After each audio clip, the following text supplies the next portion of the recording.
Hello दोस्तों, आप सभी का स्वागत है। आज हम एक महत्वपूर्ण विषय पर चर्चा करेंगे कि परीक्षा में जो कठिन प्रश्न आते हैं तो उसको हम एग्ज़ाम में कैसे हल करें, क्योंकि यह प्रश्न जो है हर स्टूडेंट के दिमाग में चलता रहता है कि इससे हम कैसे पार पा सकते हैं। इसके बारे में आज हम डिटेल में पढ़ाएंगे। इससे पहले हमने बीपीएससी की रणनीति पे चर्चा किया था, उसके बाद तुक्का कैसे लगा उस पर चर्चा किया था। अगर आपने मेरा उस वीडियो को नहीं देखा है तो उस वीडियो को मेरे प्लेलिस्ट में जाकर देख सकते हैं। देखिए दोस्तों, एक प्रश्न हमारे दिमाग में घूमता रहता है कि जो प्रश्न एग्ज़ाम में हमारे सामने आते हैं और वह बहुत कठिन होते हैं, उसको कैसे हम हल करेंगे। देखिए, एग्ज़ामिनर जो होता है वह जब पेपर तैयार करता है तो पेपर तैयार करने के दौरान जो सबसे कठिन प्रश्न होता है उसको क्या करता है कि पेपर के प्रथम भाग में ही पूछ लेता है। प्रथम भाग का यहाँ अर्थ है कि शुरुआत में ही वे प्रश्न मिलेंगे। जैसे 1 से अगर 150 का प्रश्न है या 1 से 100 प्रश्न है तो 1 से 20 प्रश्न जो होंगे, 1 से 20 प्रश्न, वह काफ़ी कठिन पूछे जाते हैं। और पहले प्रश्न को ही देखकर लड़के जो है वो क्या होते हैं, उनको लगता है कि अब जो है हम आगे के प्रश्नों को हल नहीं कर सकते हैं। मतलब नर्वस सिस्टम उनके ऊपर छाने लगता है, दिमाग के ऊपर। क्योंकि ब्रेन जब कोई कठिन चीज़ को देखता है तो उसके भीतर जो है कई सोच उभर कर सामने आता है। वही होता है जब हम 1 से लेके 20 प्रश्न, ये जो होते हैं शुरुआत पेपर के, वे होते हैं कठिन। ठीक है, अब इन प्रश्नों को आप देखकर निर्णय कर लेते हैं कि आगे जो प्रश्न पूछे गए हैं वह इससे भी कठिन होंगे। ऐसा नहीं होता। यह एग्जामिनर के द्वारा एक सोची समझी गई रणनीति होता है, जिसके द्वारा वो क्या करते हैं, 1 से लेकर 20 प्रश्न को, काफ़ी जो कठिन होता है उस पेपर का, उसको शुरू में ही डाल देते हैं। और लड़के उन्हीं प्रश्न को देखकर क्या होते हैं कि डिप्रेशन में आ जाते हैं। और डिप्रेशन में जैसे ही आते हैं उनके हाथ से वह पेपर चला जाता है। तो आपको ध्यान रखना है कि 1 से 20 पेपर के बीच में अगर कठिन प्रश्न आए तो आप पेपर को क्या करिए कि उस पेज को बदल दीजिए, मतलब नेक्स्ट पेज पे चले जाइए। नेक्स्ट पेज अगर वह भी, उसमें भी प्रश्न कठिन है तो उसके बाद के पेज को खोलिए। उसके बाद आपको मिलेंगे आसान। ठीक है, आसान मिलेंगे। ठीक है, और आसान जब मिले तो आपको क्या करना है कि ऐसे प्रश्नों को जो आसान हो उनको पहले आपको हल करना है। और वो मिलेंगे 20 के बाद से लेकर 100 प्रश्न के बीच। ठीक है, हमने पिछले वीडियो में पढ़ाया था कि अगर ABCD सीरीज हो तो आपको ये पहले पेपर 3-4 साल का देख लेना है कि ट्रेंड क्या चल रहा है। सबसे ज़्यादा प्रश्न B वाले आंसर के साथ जा रहा है या C वाले आंसर के साथ जा रहा है, ये मैंने पिछले वीडियो में पढ़ाए थे। आज हम केवल कठिन प्रश्नों के बारे में ही चर्चा करेंगे। तो 20 से लेके 100 प्रश्न के बीच का जो प्रश्न होता है थोड़ा आसान होता है। उसमें आप क्या कीजिए कि जो सबसे आसान प्रश्न हो, एक बार आप पूरे पेपर को देख जाइए सरसरी निगाहें से। और पहले ही आप, क्या होता है ना कि लड़के 5 प्रश्न देखे और 2 सही किए और उसको भरने लगते हैं अपने जो आंसर शीट होता है। नहीं, ऐसा नहीं करना है।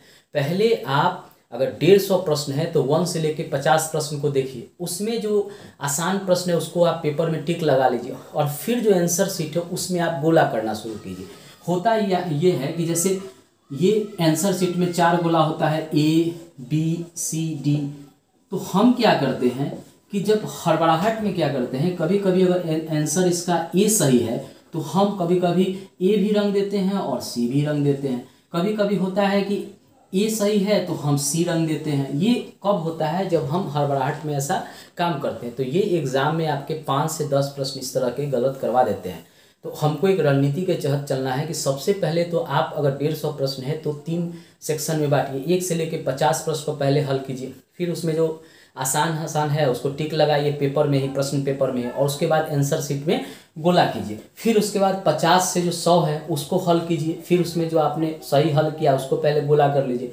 फिर 100 से 150 के बीच में जो 50 प्रश्न है उसको आप पहले, जो उसमें आसान है उसको देखिए और फिर उसको हल कीजिए और फिर आप गोला कर लीजिए। और लास्ट में जो सबसे कठिन प्रश्न है, अब उसमें आप जो है तुक्का का सिस्टम का उपयोग कीजिए। अगर निगेटिव है तब तो बहुत कम ही तुक्का उपयोग कीजिए। अगर निगेटिव नहीं है तो या तो आप सी सभी में गोला लगा दीजिए या बी सभी में लगा दीजिए, या ये देखिए कि हाँ अगर हम प्रश्न के 4 ऑप्शन है तो 2 को अगर छापने में आप सक्षम हैं तो 2 में से आप देखिए कि कौन आपके हिसाब से सही हो सकता है, उसके हिसाब से लगाइए।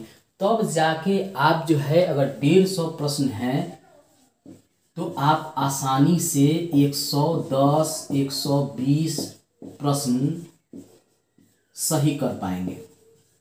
अगर निगेटिव नहीं है, अगर निगेटिव है तब जो है आप जो है 90 से 95 प्रश्न ही सही कर पाएंगे। इसलिए निगेटिव और निगेटिव नहीं रहने पे दोनों की अलग अलग रणनीति है। आज हम केवल यही बताने के लिए इस वीडियो को बना रहे हैं कि परीक्षा में अगर कठिन प्रश्न आपके सामने आता है तो आपको उस समय क्या रणनीति अपनाना चाहिए। तो हमेशा याद रखिए कि एग्जामिनर पहला तो करता है कि वह शुरू पेपर में ही कठिन प्रश्न को डालता है, दूसरा करता है कि कुछ प्रश्न वह गलत डालता है, जान से गलत प्रश्न को डाला जाता है ताकि जो है आप उसको बनाने में अपना समय गंवा दे, यानी आपको ज़्यादा समय लगे और उसका आंसर तो सही होता नहीं है। और उसके कारण जो आसान जो हमारा जो प्रश्न आगे जो होता है उसका आंसर हम जानते हैं, वो प्रश्न हमारे छूट जाते हैं। जो भी आसान प्रश्न होगा वो आपके छूट जाएंगे। ठीक है, तो ऐसी रणनीति आप चलेंगे तो आसान प्रश्नों को आप पहले तो बना लीजिए। 1 से लेके अगर 150 का प्रश्न है, 150 का प्रश्न है तो उसमें 50-50 का सीरीज बनाइए और उसको एक बार सभी प्रश्नों को देख जाइए, जो आसान है उसको हल कीजिए और फिर गोला कर लीजिए। बाद में जो कठिन प्रश्न हैं उसको आप हल कीजिए। 2 कन्फ्यूजन कराता है, पहले तो पेपर टफ डालेगा प्रश्न शुरू में और उसके बाद कुछ गलत प्रश्न डाल देता है ताकि आप उसमें अपना समय बर्बाद कर लीजिए। तो ये 2 रणनीति है जिसके तहत आप जो है एग्जाम में अधिक से अधिक प्रश्नों को सही कर सकते हैं।